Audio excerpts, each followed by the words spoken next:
नमस्कार दोस्तों, स्वागत है आपके अपने चैनल में। आज के इस वीडियो में हम एक बहुत ही काम की चीज सीखने वाले हैं।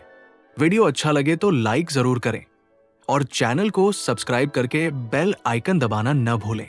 नमस्ते बच्चों, वेलकम टू द क्लास। आज हम शुरू कर रहे हैं एक बहुत ही इंटरेस्टिंग और important chapter, application of derivatives. देखो, पिछले चैप्टर में हमने डेरिवेटिव्स निकालना तो सीख लिया, पर अब सवाल यह है कि आखिर इसका यूज क्या है, रियल लाइफ में ये कहाँ काम आता है। चलो आज वही देखेंगे। देखो, व्हाइटहेड ने बिल्कुल सही बात कही है।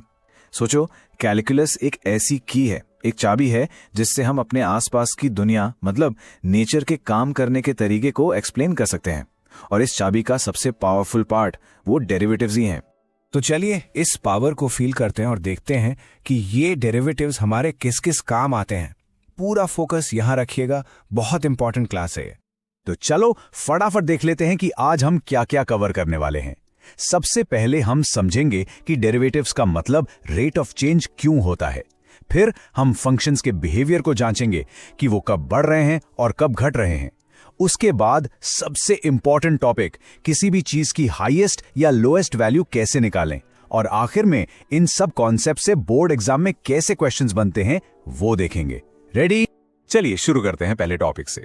डेरिवेटिव्स का जो सबसे बुनियादी, सबसे फंडामेंटल यूज है वो है रेट ऑफ चेंज निकालना। मतलब एक चीज के बदलने से दूसरी चीज पर क्या और कितना फर्क पड़ता है। ये कॉन्सेप्ट आपकी एनसीईआरटी बुक के सेक्शन 6.2 में एक्सप्लेन किया गया है।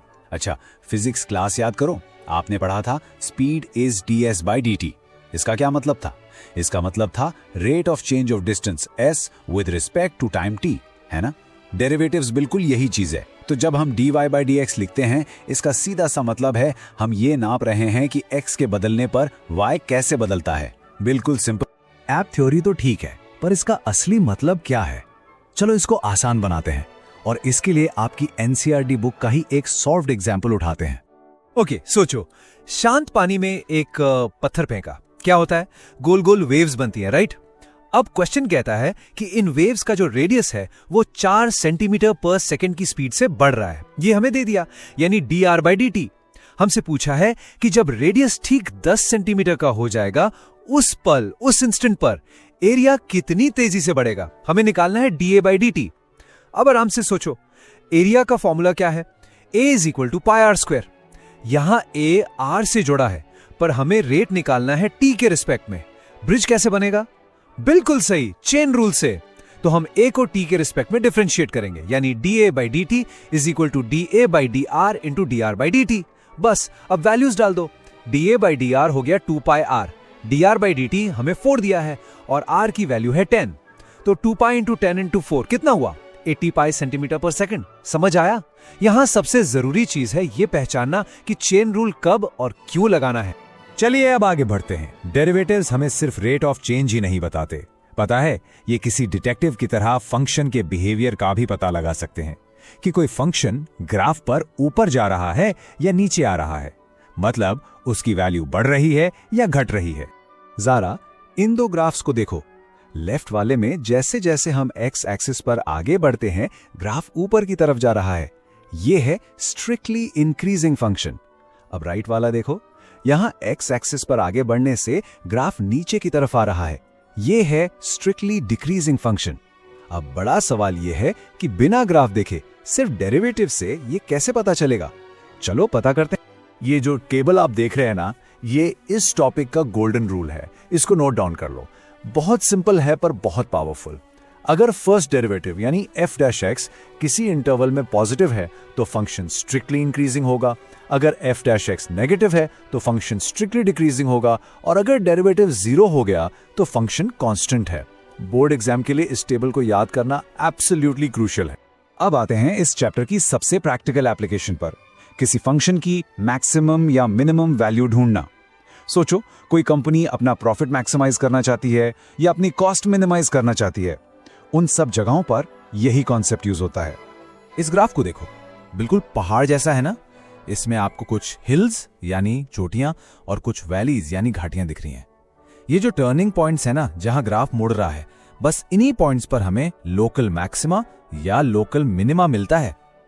पहाड़ की चोटी हो गई लोकल मैक्सिमा और घाटी का सबसे निचला पॉइंट हो गया लोकल मिनिमम। तो आखिर ये पहाड़ की चोटी और घाटी का निचला पॉइंट मैथमेटिकली ढूंढे कैसे? इसके लिए है हमारा सेकंड डेरिवेटिव टेस्ट। बिल्कुल सिंपल से 3 स्टेप्स हैं, ध्यान से सुनो, एग्जाम में यही काम आएंगे। स्टेप 1, क्रिटिकल पॉइंट्स ढूंढो, मतलब फंक्शन को डिफरेंशिएट करके f' निकालो, उसको 0 के बराबर रखो और x की वैल्यू सॉल्व कर लो। यही वो पॉइंट्स है जहां पहाड़ या घाटी हो सकती है। स्टेप 2, फंक्शन का सेकंड डेरिवेटिव निकाल लो, यानी f''x। और अब आखिरी स्टेप 3, जो x की वैल्यूज आई थी ना, उनको एक एक करके सेकंड डेरिवेटिव में डालो। अगर रिजल्ट नेगेटिव आया तो वो पॉइंट है लोकल मैक्सिमा, और अगर रिजल्ट पॉजिटिव आया तो वो है लोकल मिनिमा। बस इतना सा प्रोसेस है, बिल्कुल सिस्टमैटिक। तो बच्चों, हमने सारे इंपॉर्टेंट कॉन्सेप्ट समझ लिए। अब आते हैं इस क्लास के आखिरी सेक्शन पर, जो आपके बोर्ड एग्जाम्स के लिए सबसे जरूरी है, कुछ फाइनल टिप्स और इंपॉर्टेंट टेकअवेज। बच्चों, मेरी एक बात गांठ बांध लो, एग्जाम के लिए सबसे इंपॉर्टेंट टिप दे रहा हूं। जब भी मैक्सिमा मिनिमा का वर्ड प्रॉब्लम आए ना, जैसे मैक्सिमम एरिया निकालो या कॉस्ट को मिनिमाइज करो, तो सबसे जरूरी, सबसे क्रूशियल स्टेप है उस क्वेश्चन को पढ़कर फंक्शन बनाना। अगर तुमने सही से क्वांटिटी को एक सिंगल वेरिएबल के फंक्शन में एक्सप्रेस कर दिया, जैसे एरिया को a(x) लिख दिया, तो समझ लो आधा काम वहीं हो गया। बाकी तो बस वही स्टेप्स हैं जो हमने अभी डिस्कस किए। इसकी बहुत प्रैक्टिस करना।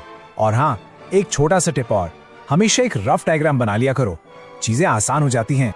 तो आज की क्लास यहीं खत्म करते हैं।